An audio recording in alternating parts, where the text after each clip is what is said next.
صلی علی رسوله الكريم أعوذ بالله من الشيطان الرجيم بسم الله الرحمن الرحيم وما محمد إلا رسول قد خلت من قبله الرسل قال الله تبارك وتعالى في مقام آخر إذا جاء أجل لا يستأخرون ساعة ولا يستقدمون۔ جگہ جی لگانے کی دنیا نہیں ہے، جگہ جی لگانے کی دنیا نہیں ہے، یہ عبرت کی جا ہے، تماشا نہیں ہے۔ دو دن کی زندگی پہ اتنا اکڑ کے نہ چل، دنیا ہے چل چلا کی رستہ سنبھل کے چل۔ انتہائی واجب الاحترام حضرات علماء کرام، قابل صد احترام بزرگوں، دوستوں، بھائیوں، میں بھی اور آپ تمام حضرات میری جماعت کے اس صوبہ کے صدر مولانا عطا محمد اشادی صاحب، صوبہ کے جنرل سیکرٹری مولانا رب نواز طاہر صاحب، اور میرے ساتھ مورخ اسلام حضرت مولانا ضیاء الرحمن فاروقی شہید کے صاحبزادے مولانا نعمان ضیاء صاحب، مولانا ابو محمد صاحب، جماعت کے یہاں کے دیگر ذمہ داران، ہماری حاضری تعزیت کے لیے ہے، اس شخصیت کے لیے جن کے وہ شاگرد تھے۔ مجھے خوشی ہے میں بھی انہی کا مرید تھا۔ ماشاءاللہ ماشاءاللہ۔ میری پہلی بیعت حضرت شیخ الحدیث مولانا زکریا رحمۃ اللہ تعالی علیہ سے تھی، اس لحاظ سے میں کہہ سکوں گا میرے پیر بھائی تھے۔ ماشاءاللہ پیر طریقت رہبر شریعت حضرت مولانا عبدالرؤوف شاہ صاحب رحمۃ اللہ تعالی علیہ، اللہ ان کی قبر پہ ہزاروں کروڑوں رحمت نازل فرمائے، آمین آمین۔ یہ میں نے ہلکی سی اشعار لکھے ہوئے کے اوپر نظر دوڑائی، ایک ایک شعر جو ہے یہ پورا عقیدہ جو ان کا عقیدہ تھا انہوں نے وہی یہاں لکھوایا ہے، اور مجھے یہ لفظ جو ان کی طرف منسوب ہے، اللہ محبت سے دیکھ رہا ہے، اور اللہ دیکھتا ہی محبت سے ہے، اس کے ہاں دوسری بات ہی نہیں ہے، وہ محبت ہی سے دیکھتا ہے۔ اور اللہ کے جتنے اس طرح کے نیک بندے ہوتے ہیں وہ بھی اللہ کے بندوں کو محبت ہی سے دیکھا کرتے ہیں۔ یہ بزرگوں کی محبت ہی ہوتی ہے، ان کے پاس آتے ہیں، یہ جو معروف الفاظ آپ سنتے ہیں اللہ کے ولی کی پہچان، اس کا چہرہ دیکھو تو تمہیں اللہ یاد آ جائے۔ ہمارے بزرگ، ہمارے اکابرین جو اللہ تعالیٰ نے ہمیں دیے، ایک ایک جو تھا وہ اللہ کا ولی تھا، اس کی ولایت میں کوئی شک نہیں تھا۔ بلکہ میں ابھی ایک جلسے میں جملہ بول کر کے آیا ہوں، یہاں اور انداز میں بولتا ہوں۔ وہاں میں نے بولا ہمارے بزرگ نبی کے ساتھ محبت کرنے والے ایسے تھے، کسی بندے پہ نظر ڈالتے تھے اس کو نبی کا عاشق بنا دیتے تھے، اور یہ ہمارے بزرگ اس طرح کے ہمارے پیر و مرشد اہل اللہ، ان کے بارے میں بھی یہی ہے کہ جس کے اوپر نظر ٹکا کر کے نظر ڈال دیتے ہیں بس بڑی بڑی تبدیلیاں ہو جاتی ہیں۔ اور میں ایک جملہ اپنے مشن کاج کے لحاظ سے یوں بھی بولتا ہوں، یہ ربیع الاول کا مہینہ ہے، اس مہینے میں جناب حضرت محمد رسول اللہ صلی اللہ علیہ وسلم کی جہاں ولادت باسعادت ہے، وہیں پر اس کائنات کے سب سے بڑے پیغمبر کی وفات کا بھی یہی مہینہ ہے۔ وقت نہیں کہ میں تفصیل میں جاؤں، جملہ جو کائنات کا سب سے بڑا تھا اس کو بھیجا بھی اسی مہینے میں اور اس کو واپس بلایا بھی اسی مہینے میں۔ کیا حکمتیں ہوں گی، بے شمار حکمتوں میں سے ایک بتایا ہوگا کہ اس کی آمد کے اوپر کائنات کے مسلمانوں کو جتنی خوشی ہونی تھی وہ کسی اور کے آنے پر خوشی نہیں ہو سکتی، اور اس کے جانے کے اوپر جتنا غم افسوس ہونا تھا اس سے بڑا افسوس بھی کسی کا نہیں ہو سکتا تھا۔ اس لیے اس کی ولادت بھی ربیع الاول میں اور وفات بھی ربیع الاول میں دے کر کے کہا ہوگا ولادت میں خوشی کرتے ہوئے خیال رکھ لینا، اس کی وفات بھی اسی مہینے میں ہے۔ اور جب وفات یاد آئے تو غم میں اپنے سے باہر ہو کر کے ماتم نہیں کرنا، اس کی ولادت کی خوشی کو بھی یاد کرنا۔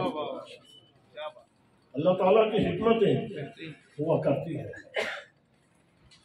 یقیناً کئی مرتبہ ہم سوچتے ہیں، میرے جیسا ایک طالب علم، ہم سوچتے ہیں کہ یہ اللہ کے نیک بندے جو ساری زندگی دھرتی کے اوپر اللہ اللہ کرتے ہیں، ان کو اللہ رہنے دے، اس دنیا میں رہے، اس کی آواز لگاتے رہے، دنیا کو اس کا پیغام پہنچاتے رہے، مگر اس نے اپنے محبوب پیغمبر کو بھی اپنے پاس ہی بلایا اور اس نے بھی اس کے پاس جانے کو ترجیح دی۔ معلوم ہوا جیسے یہاں ضرورتیں ہیں ویسے وہاں بھی ضرورتیں ہیں۔ انتہائی بات کو رہتا ہے، میں اپنے بڑوں کے بارے میں کیا کہہ سکتا ہوں، ہم چھوٹے ہیں، جملہ ضرور کہتا ہوں، نیک لوگ جو ہوا کرتے ہیں ان کا ایک دنیا سے دوسری دنیا میں انتقال ہوا کرتا ہے، وہ مرا نہیں کرتے۔ مرتا وہ ہے جس کی مر کر کے بعد ختم ہو جائے، ہمارے لوگ تو مر کر کے زندہ ہوا کرتے ہیں۔ باتیں عرصہ گزر جاتا ہے، نام پہ باقی رہتا ہے اور ان کا مشن کاج اور کام بھی باقی رہتا ہے۔ اس کا مطلب ہے وہ مرا نہیں ہے، وہ زندہ ہو گیا، وہ دنیا کے ایک دسترخوان سے اٹھا اور اللہ کے اگلے دسترخوان جو اس سے بہتر ہے اس کے اوپر چل گیا۔ جناب رسول اللہ صلی اللہ علیہ وسلم سے آخری وقت میں موت کے فرشتے نے سوال کیا تھا، آپ دنیا میں رہنا چاہتے ہیں یا اللہ کے پاس جانا چاہتے ہیں؟ تو کیا جواب تھا؟ اللہم بالرفیق الاعلی، میں اپنے اعلیٰ دوست کے پاس جانا چاہتا ہوں۔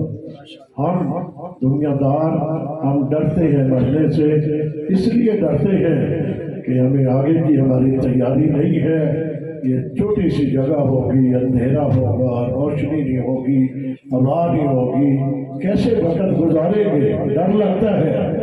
اور جن اللہ کے بندوں نے، جن میں حضرت شاہ صاحب بھی ہیں، جنہوں نے قبر میں جانے کی تیاری کی ہوئی ہوتی ہے، وہ تو تیار ہوتے ہیں اس لیے کہ انہیں پتہ ہوتا ہے ادھر سے ادھر جائیں گے تو جاتے ہی اللہ کا دیدار ہو جائے گا۔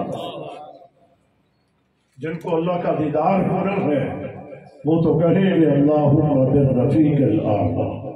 پتہ چلا کہ پیغمبر نے صلی اللہ علیہ وسلم وہاں جانے کو ترجیح دی تھی جس دنیا کو نبی نے پسند کیا ہے، ہمیں بھی اسی دنیا کو پسند کرنا چاہیے۔ اس لیے ہمارے یہ اکابر، ہمارے یہ بزرگ جو اہل اللہ یقیناً جن کی صحبتوں میں بیٹھ کر کے لوگوں کا تزکیہ ہوتا ہے، کیسے ہوتا ہے؟